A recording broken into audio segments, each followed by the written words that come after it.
નેમી સારણીની પવિત્ર ભૂમિ છે. બે વસ્તુ દેખાડી છે, વક્તા કેવા હોય ને શ્રોતા કેવા હોય.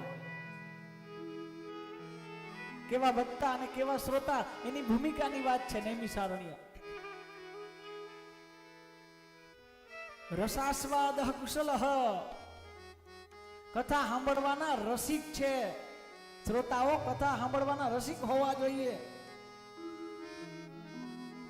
અને વક્તા મહામતી હોવા જોઈએ.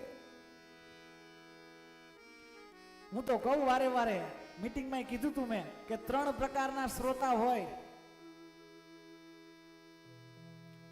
3 પ્રકારના શ્રોતા હોય.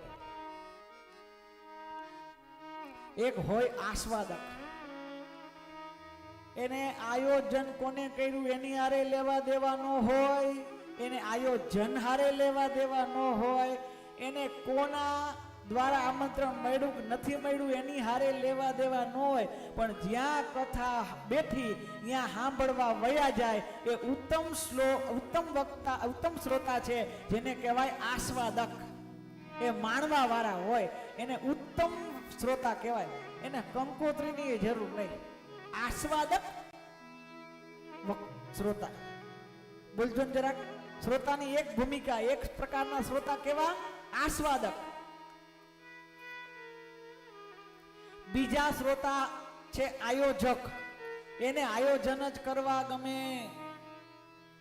કાંઈક ને કાંઈક આયોજન હોવું જોઈએ, કાંઈક ને કાંઈક આયોજન હોવું જોઈએ. બધાયના નામ લેવા છે મારે, પણ પછી એકાદા નામ રહી જાય જ ન હાલે. ઘણા આયોજક છે અહીંયા કથાના. એવા શ્રોતાઓ છે કે જે આયોજક છે. તો બીજા છે આયોજક શ્રોતા. આયોજક હોય, આસ્વાદક પણ હોય. આસ્વાદક હોય, આયોજક હોય, ત્રીજાય હોય.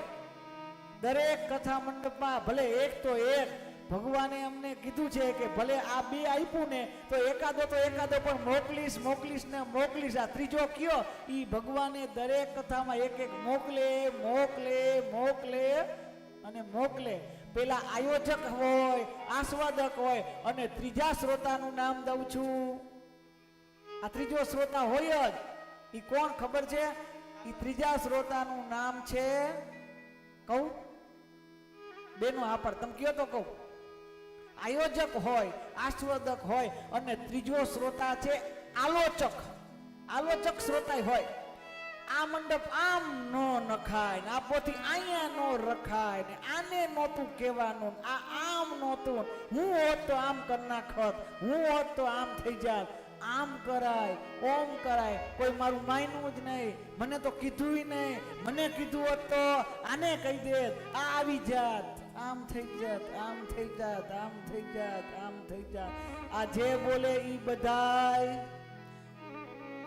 એ તમે કરોડ રૂપિયાનું મકાન બનાવો ને કે 5 કરોડનું મકાન બનાવો ને, 5 કરોડનું મકાન બનાવો ને, ઈ બધાય દ્વારેથી આવે, દરવાજેથી જોવા આવે. ઈ બધાય વખાણ જ કરતા હોય. પણ એક માત્ર ઉંદેડો એવો છે ને, ઈ તમારા દરવાજેથી ન આવે. ઈ જ્યાં કાણું હોય ને, છતી હોય ને, ત્યાંથી જ આવે. ઈ કાણું જ ગોતે, ઈ છતી જ ગોતે. આમાં હારું કેટલું હોય ઈ એને નજરમાં ન આવે, અને જેને ખરાબ જ નજરમાં આવે તો કહેવાની જરૂર નથી કે કેવા છે. અને યાદ રાખજો, દરેક ઉંદેડા પૂંછડી વાળા હોય એવું જરૂરી નથી. છતી ગોતે, ભગવાનના કામમાં છતી ગોતે.